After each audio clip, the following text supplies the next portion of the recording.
Hello, my name is Jana Rošker and I'm professor at the Department for Asian Studies, a professor of sinology at Ljubljana University Faculty of Arts. And this is a pre-recording of a keynote speech I will be delivering in a few days in Prague on 18th of November 2022.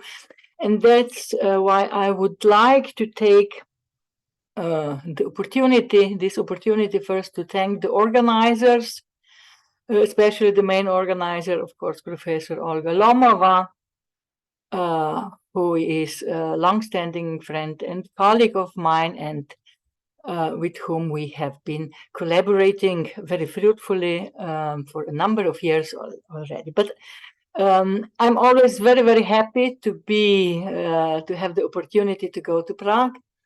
And I would also like to thank all the organizers for inviting me to this conference. So in my presentation, I would like to shed light on the problem of Zhengming from the point of view of Mingjia, epistemology and perception theory. When I'm talking about epistemology and perception theory, it is clear that these theories were embedded into the discourses on the Ming Shi, on the concepts and realities discussion, which somehow represented the epistemological basis of the Zhengming discourse. So from this perspective, that is from the perspective of how they conceptualize reality, I would like to make a comparison between two philosophers who are very distant from each other, namely Gongsun Longzi as a main representative of the nominalist school of the Mingjia on the one hand, and Theodor W. Adorno, one of the most important representatives or members of the critical theory of the Frankfurt School. So my decision to bring these two philosophers who are very distant from each other into conversation is because despite their theoretical, discursive, and philosophical distance, despite this distance between them, we can find many striking similarities in their respective views on this topic. But what is even more interesting are the manifold differences within these similarities, because they can often be traced back to the different referential frameworks of the philosophical traditions to which they belong. So by explaining this contrast through the lens of these culturally defined differences, I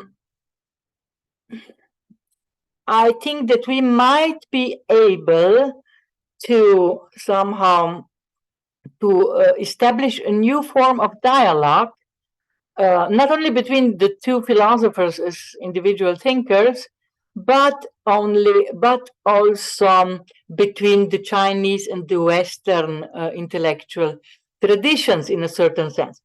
I have chosen to study these differences by investigating their respective views, so Gongsun Longzi and Adorno's views on the relation between concepts and realities, because this problem seems to me to be a very, very elementary one, and belongs therefore to the basic epistemological foundations of both theories. Due to time limitations, of course, I will not be able to present this analysis in detail, but we'll try at least to sketch out the basic similarities and the differences between the two theoreticians in question, but not, of course, not arbitrarily, but focusing upon the problem of how the two theories could accomplish each other, and how they could fulfill each other's inconsistencies, And thereby I will try to point to possible developments in the further research of the relation between concepts and objects. So I will try to demonstrate the importance of considering different culturally conditioned frames of reference in order to gain new, more complex and more pluralistic philosophical insights. So let us begin. Let us begin with the Chinese part. If I say that this conference is about the Zhengming theories, and I will try to shed some light on the underlying epistemology. So this is the Mingshi discourse. We will be here dealing actually with three crucial terms, and these are Zheng, Ming, and Shi. So in the Chinese tradition, different views on these relations are embedded into all these theories, Zhengming and Mingshi theories.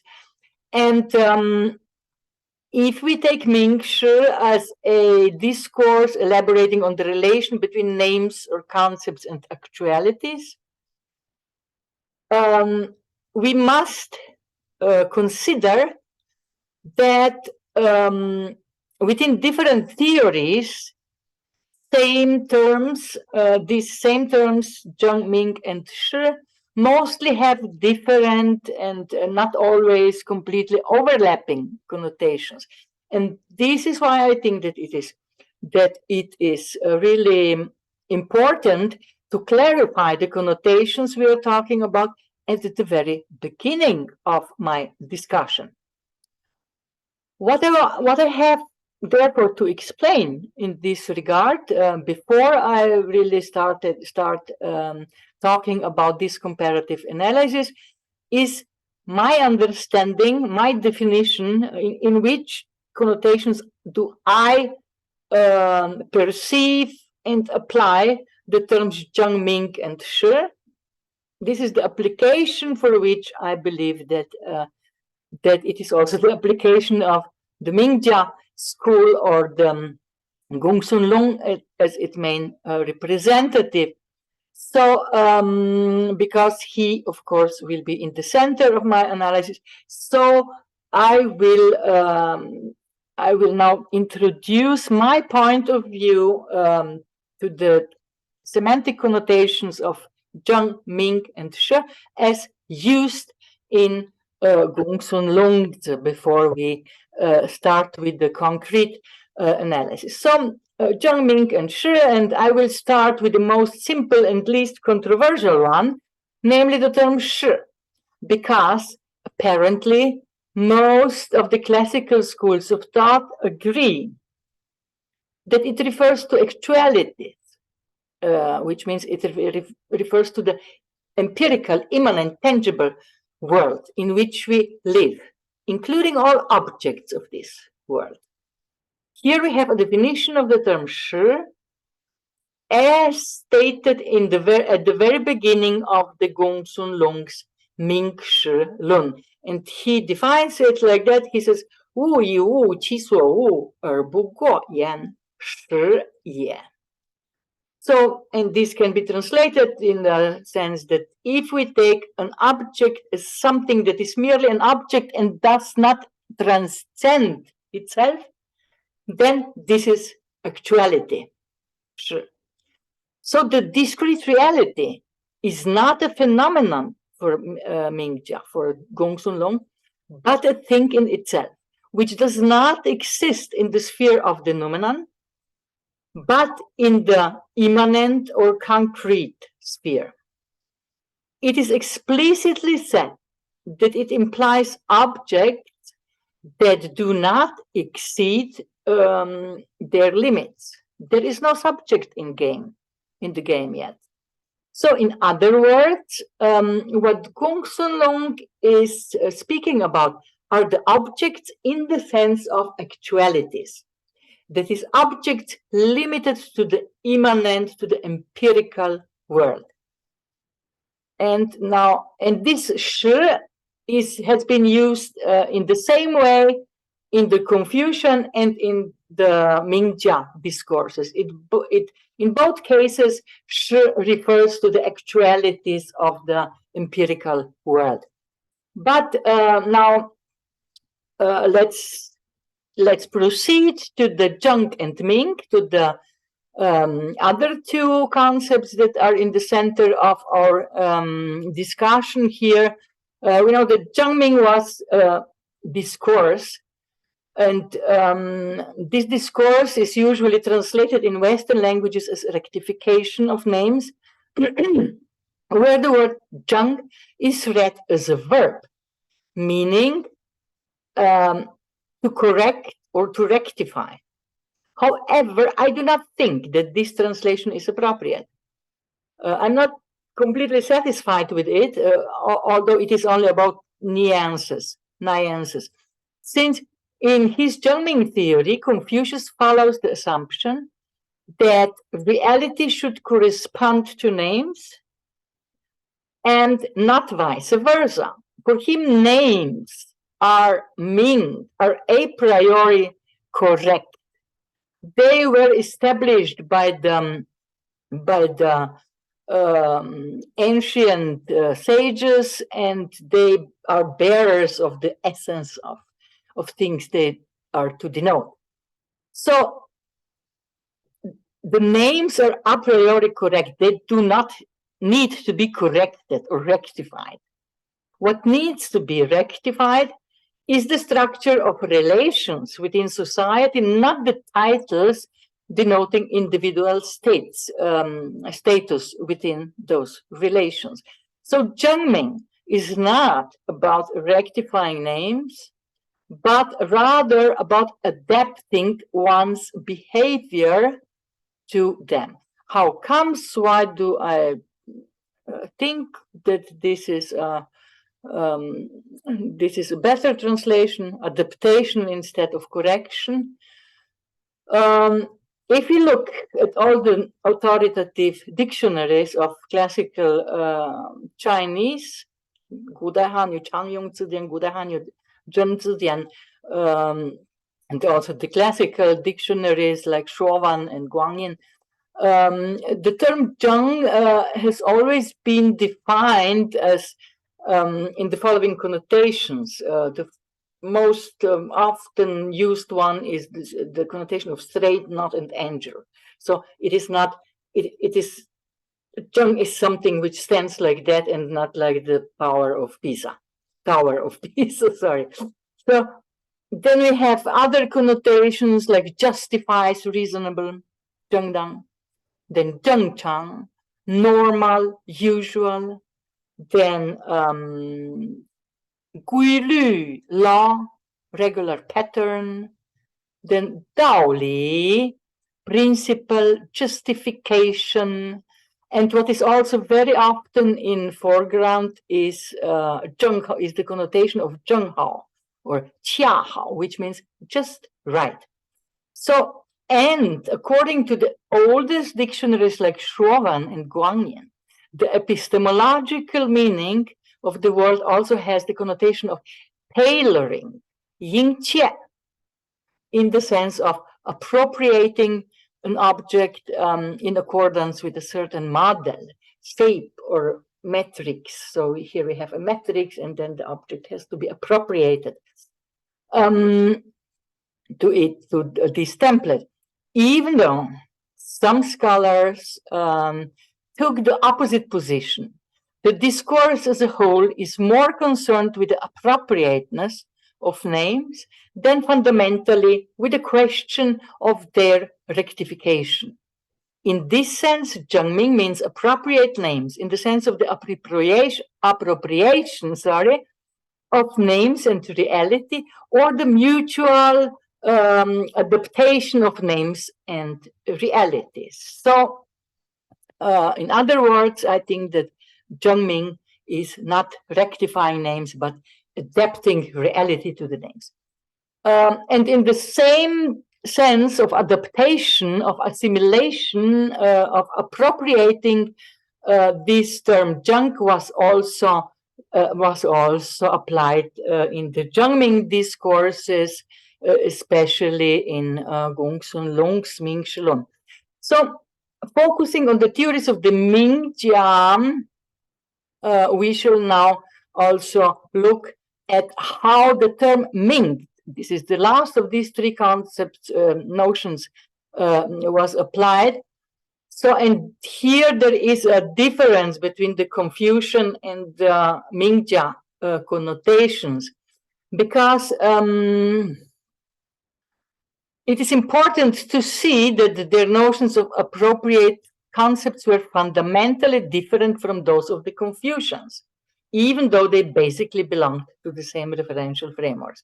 So, in this regard, we should also consider the development and modification of the term Ming, which has different connotations in Confucian and in later Mingjia discourses. So, in Confucianism, in the theory of names, it mostly denotes the social titles, the names of social relations and social realities.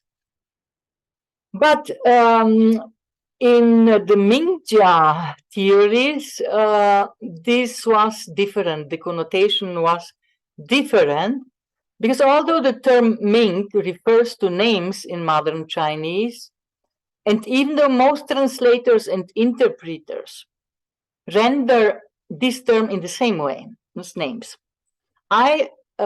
here I follow rather Zhang Dainian's analysis. Zhang was, as most of you know, a major modern theorist of classical Chinese methodology and epistemology, and he has pointed out that when the ancient logicians spoke of Ming, they actually had concepts in mind, concepts and not names.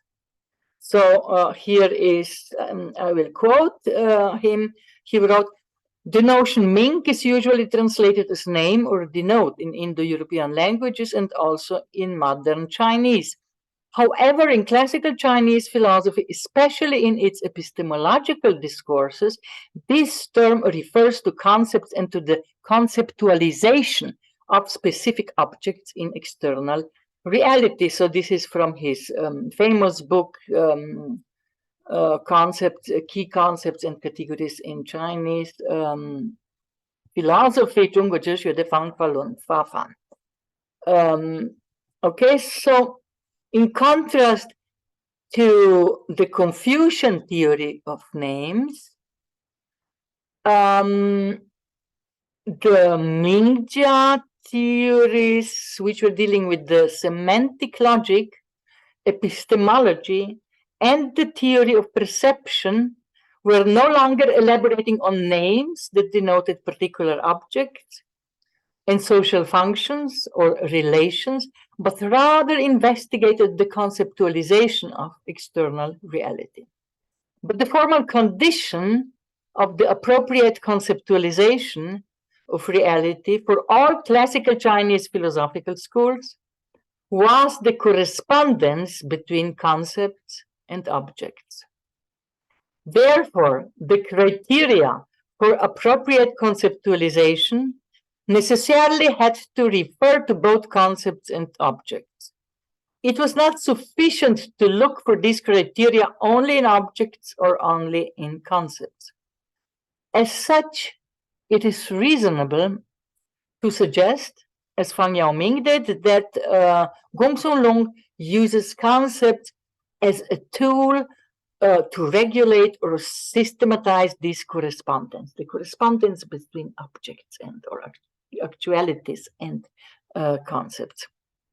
So, and on this basis, I am going to briefly introduce the similarities and differences between Gongsun's model of conceptualizing reality and the method of negative dialectics, which was proposed by Theodor W. Adorno on his thesis on the relations between concept and object in his language. So in this analysis, in this analysis, I have focused upon two text fragments that can be considered as representative of the paradigms underlying both theories, but of course also taking into account the entire textual background of both works into which they are embedded, or the part of which they represent. So the first fragment is a part of is Adorno's introduction to his book Negative Dialectics, and the second one is the chapter Ming-Shelon from Gongsun's work, Gongsun Longzi. Due to time limitation, as I already mentioned, I will not be able to present this analysis in detail, of course, but will only try to sketch out the basic similarities and differences between the two theoreticians in question, focusing upon the problem of how the two theories could complement each other, how they could fill out each other's inconsistencies, and thereby pointing to some possible developments in the further research of the relation between concepts and objects. So let's begin with Adorno. He describes his understanding of knowledge about social reality as negative dialectics in the book of the same name. Yeah, the relation between concepts and objects represents an important paradigm of this critique. So Adorno criticizes Hegel and all the underlying Western discourses or paradigms for constructing the concepts, which are, in Adorno's view, secondary in relation to objects, to represent the objects of reality by imposing on them an illusory identity in relation to objects. So they aim to, they always identify, they make an identity of concept of themselves and objects.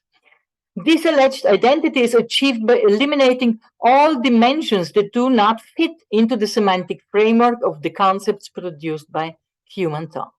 Since Hegel's dialectics is based on a speculative and illusory identity, it necessarily amounts to an identity between identity and non-identity. Adorno's negative dialectics, on the other hand, assumes a non-identity between identity and non-identity. So this ontological dimension of identity is now shifted to the non-identity.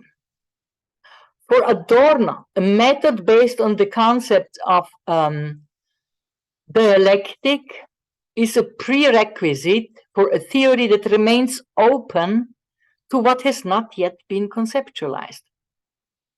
He points out, on the other hand, that thought itself is also something that leads us to the identification of concepts and the observed objects.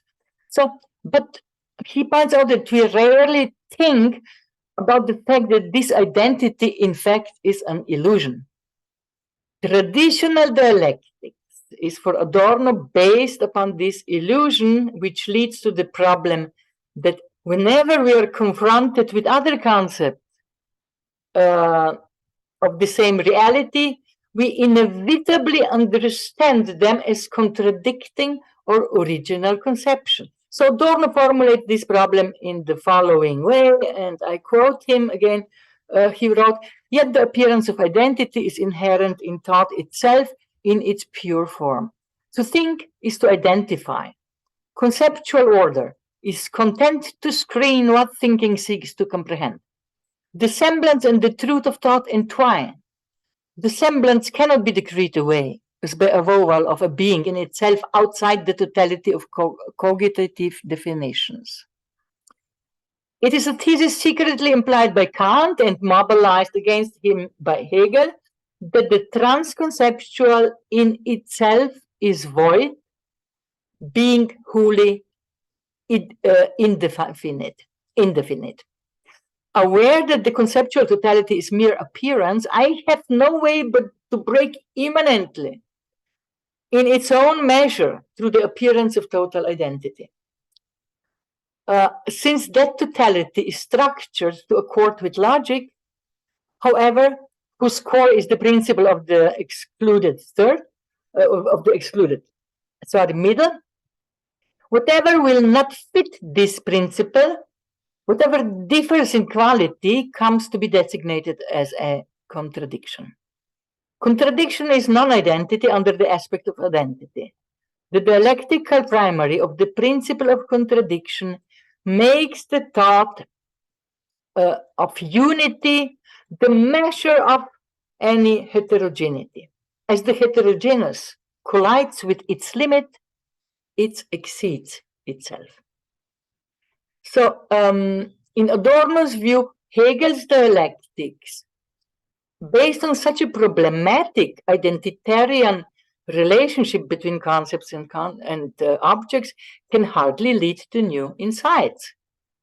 The shift in thinking proposed by Adorno, based on a critique of such forms of cognition which are illusionary, actually, and he calls them identitarian thinking, is of utmost importance. This critique of Adorno is of utmost importance not only for contemporary Western philosophy, but also for global philosophy. And when we speak of global philosophy, we can look also to the contributions of the Chinese side. So we see here Gongsun Longzi's fragment, which I have used in this analysis. On the right side, we have the original text, and on the left side of this slide, we see my translation of it. And we do, of course, as already said twice, not time to analyze or interpret this passage in detail, but Gongsun's view on the relation between concepts and objects, or actualities, concepts and actualities in his terminology, could be summarized as follows. He thinks that reality is fundamental and that it consists of objects. And objects that exist in immanence are actualities. So, in other words, actualities, sure, are objects which do not belong to the empty sphere quang of intangible, inexpressible reality. So, they are not empty or transcendent, since they occupy a position, way, in time and space. This position determines the appropriateness or applicability also of actuality and any object in actuality. This applicability is thus the criterion for the existence of actualities and also for the existence of their concepts, of course. What is appropriate to be used to, what is appropriate is to be used to rectify the inappropriate. If actuality is appropriate, so is its concept. So now, as we can see, despite the very obvious differences in style and approach of these two text fragments, these two sections both deal with the problem of how to conceptualize reality. So, we will try to gain a new and perhaps more complex view of this problem by contrasting the crucial ideas implied in the two texts. And now, first, let us look at the similarities which are included in the text, of course. The basic approach of them is quite comparable.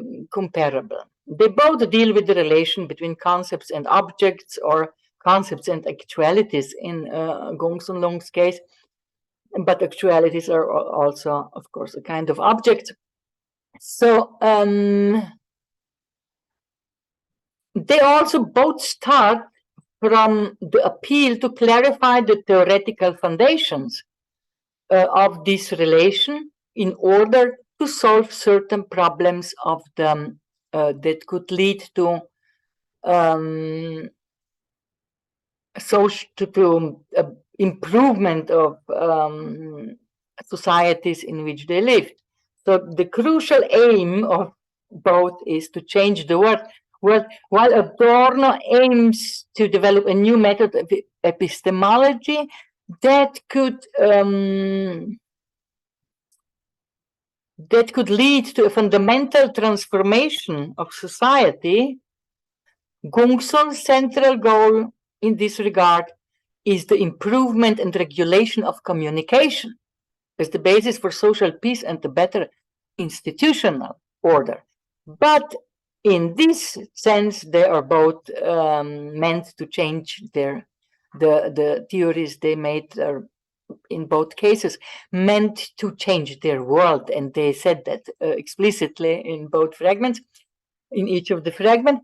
So, and then there is a third similarity that they both argue that what can be conceptualized and brought in a correspondence or identity with the concepts of our mind is limited to the immanent realm of reality.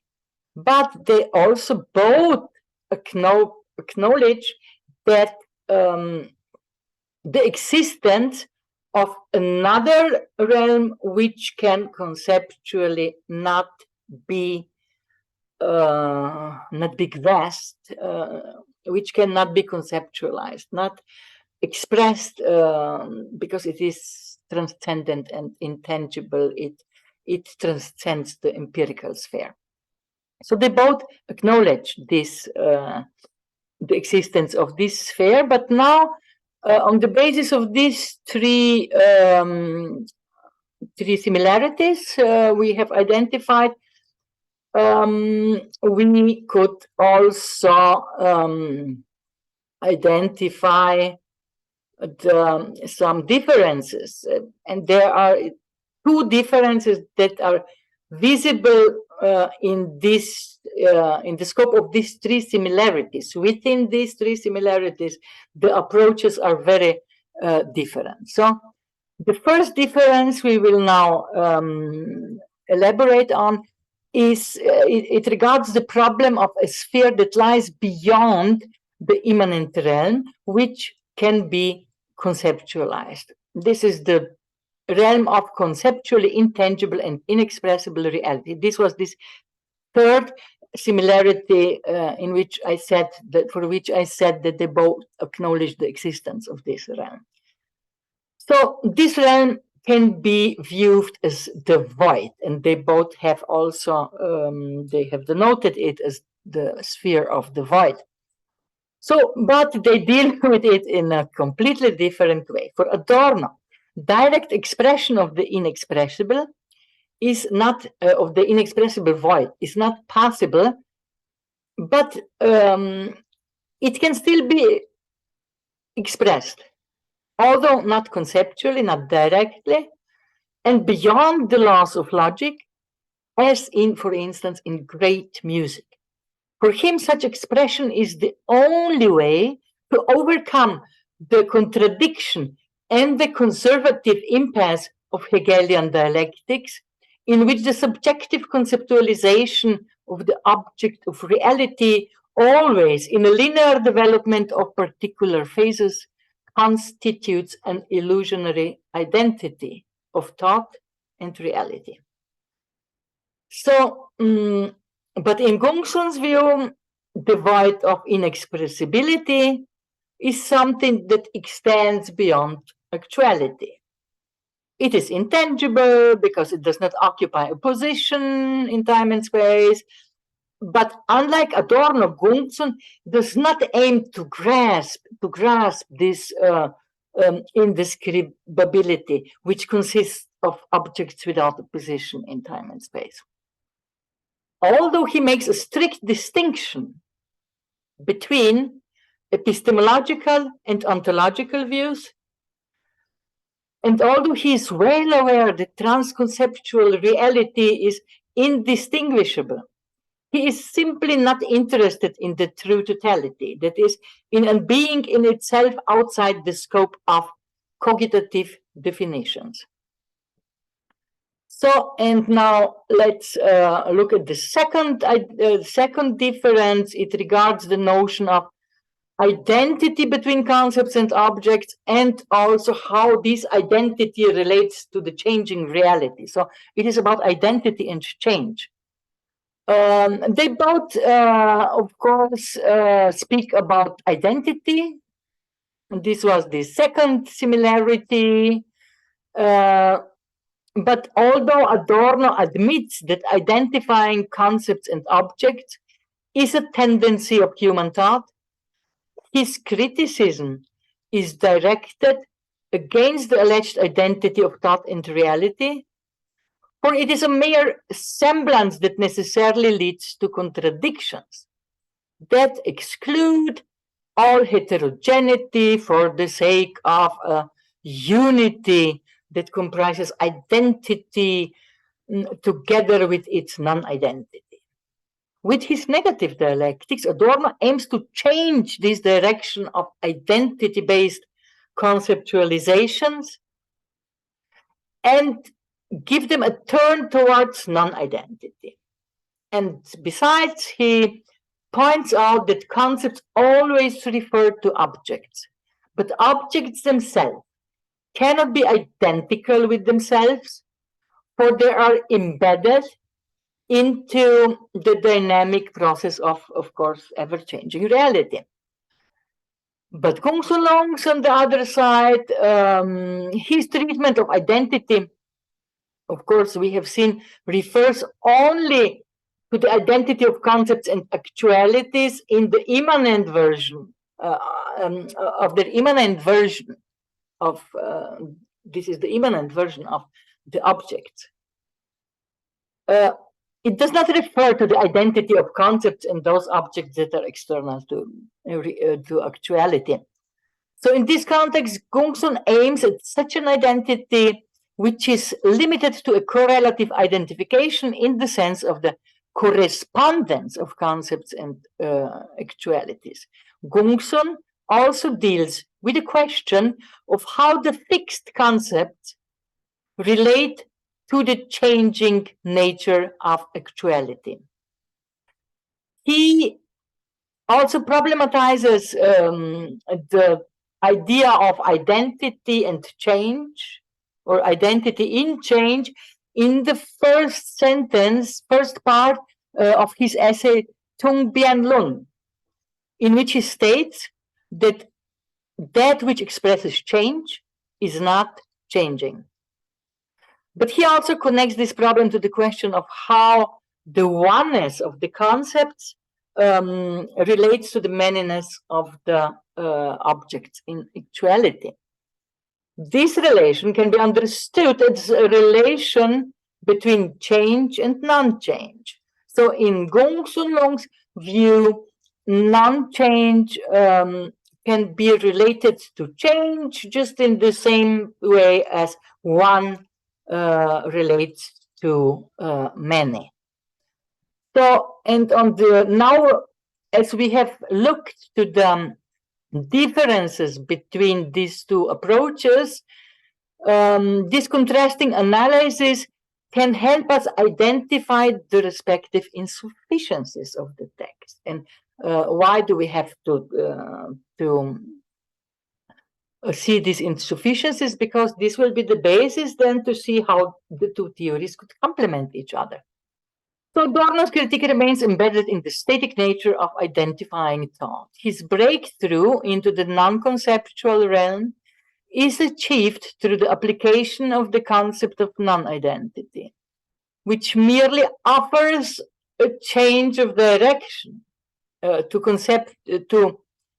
conceptuality by giving it a turn towards non-identity. So his alternative idea of a non-identity between identity and non-identity is ultimately still based on conceptual identification. So he doesn't break through these conceptual identifications in this conceptual schema of identity, non-identity.